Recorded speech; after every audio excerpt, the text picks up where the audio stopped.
Okay, I just did a test on the beta tank. This time I will show all the tests of No Names tank, which is what I use on the orchids. And it's still not quite OD.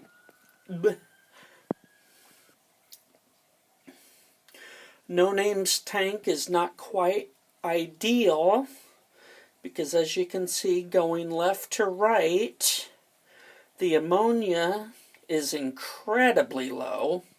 You can barely see the yellow color. And then the nitrite, again, is incredibly low. But sadly and kind of embarrassingly, my nitrates are way too dark of a red color. That's probably somewhere between 80 ppm and 100 ppm. And fish keepers might disagree and say it's even higher. I've lost my chart. Actually, I'm going to pause this real quick and I'm going to go get the saltwater chart and be back. Alright, I'm back with the saltwater test kit. It has become clear to me that you can use the saltwater master test kit on a freshwater tank. You don't actually have to buy both. This saltwater kit, which is also out of date because it's the old, you might remember in a past video the old kit next to the new one, and the old kit is a saltwater kit from when I had saltwater fish. But it works just fine on freshwater. The difference being that yellow for ammonia would be cloudy if it was a saltwater test. Why it's cloudy, I don't really know, but if you're testing saltwater, the ammonia comes out cloudy. The rest of it works just fine.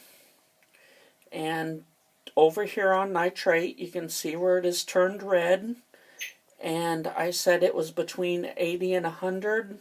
According to this chart, which I don't know, how accurate the numbers are, but it's saying it's over 160 parts per million. So I've really got to do my water test on a timely schedule and get that back down to the orange range, 40, 20. That's where I want it for the fish and the orchids. If I didn't have orchids, I would try to push it down to 5 or even 0. But I like to have, 20 to 40 parts per million of nitrates for the orchids. And that's kind of that. You've seen in the other video how the ammonia is about 1.0 ppm coming out of the tap, and it's not something I want to drink. But in the tank, it's 0. So yeah, that's how that works out for me. Now I suspect that when I get those nitrate numbers back down to around 40, where I want them for the orchids here, and you can see, I've got some dying roots. That one that used to be on this side before we turned the plant in the attempt to get this spike to do this, trick here. You saw that one root that had died about halfway up. It was growing in the water before the nitrates went too high, and it started dying back. So I suspect that this little bit of root loss I've got is because I've let the nitrates of the water climb too high, and now it's burning them to death. Literally, to death. So I gotta get it back down before any more damage is done. I did the water change last night, because now it's technically October 1st. And even though, now, that plant doesn't necessarily want water just yet, but I think, yeah, this one does.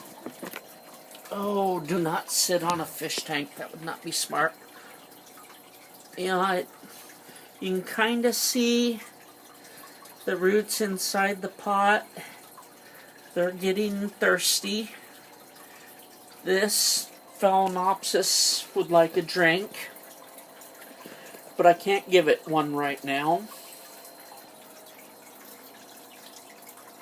My plants can't have a drink right now, especially the orchids, because I just did the water change.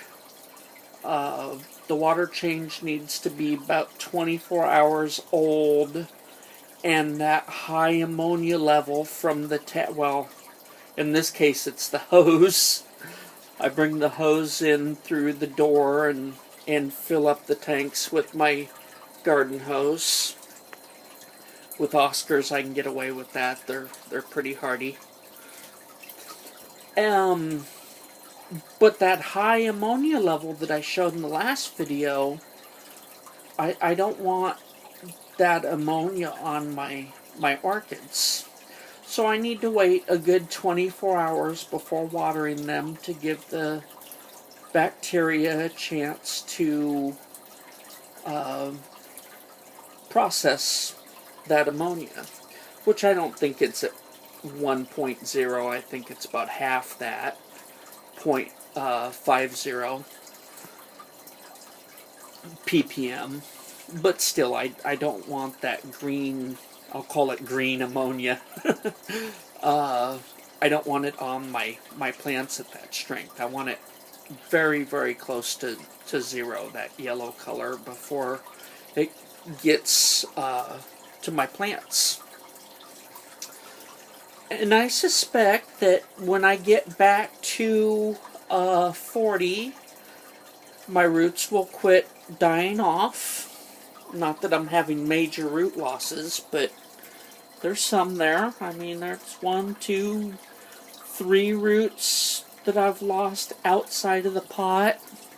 And I can see the camera, it's not quite so easy, but I can see where I've got problems inside the pot with the roots. I talked about possibly doing a repot. I don't know if that hit the edit floor or not, but yeah. But I believe I know what's killing these roots now. It's the high nitrate.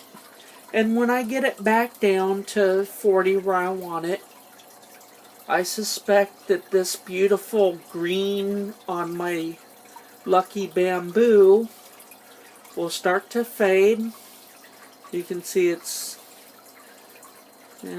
some yellow down there. But I suspect it'll get, this light yellowy color, if not even worse. But it'll be on the top of the plant as a nitrate deficiency, which is fine. I want to make the water palatable for my orchids, and if the Lucky Bamboo suffers, well, the Lucky Bamboo suffers. And I believe it will. I believe that this beautiful green will fade,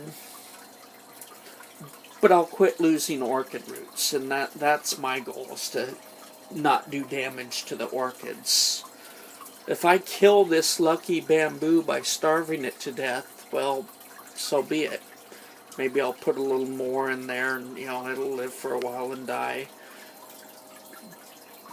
But I want the water to be palatable for my orchids, and it's not right now. It's gotten a little high. But that tells me where the nitrate level should be. So that's kind of what I'm saying with this channel, is maybe we should get away from everybody just using a pH pen and a TDS meter. Where we can, let's test specific parts of our nutrients where we can. I mean, we can test for ammonia, nitrites, and nitrates. If everything works out, we'll be able to test for calcium, because there are saltwater tests for that. And if they all work kind of like the master test kit, I believe they will work on freshwater. You can test that theory. I say that you can test freshwater with the saltwater master test kit. I believe that because, well, I just did. The end of last month. The end of last month. It's only the 1st. But why not? If we can test for specific parts and get better results on our growing, you'll have to decide that for yourself. But it's how I'm doing things. And these are what is coming of it. These little shorter ones, those were on the plant when I got it. A couple are still, I don't know, I'm not sure this plant has lost any leaves yet since I got it. It's hanging on to its leaves quite well. Cannot say the same for this one. It has lost a leaf or two, but it's holding itself up without a spike, and there's 9 plus 4, I think I counted something like, well, let me just count again. I might have 8 more buds coming. 9 plus 8. That's a lot of blooms. But I don't think I'm going to see them all at once. These ones toward the back are starting to show their age a little bit. I don't know if you can see it on video, but my eye sees things that are telling me that they're getting close and they're gonna fade here pretty soon. But they still pretty healthy, but you might be able to see what I'm seeing. You might not. I don't know. I'm not you. But then again, you're not me, so.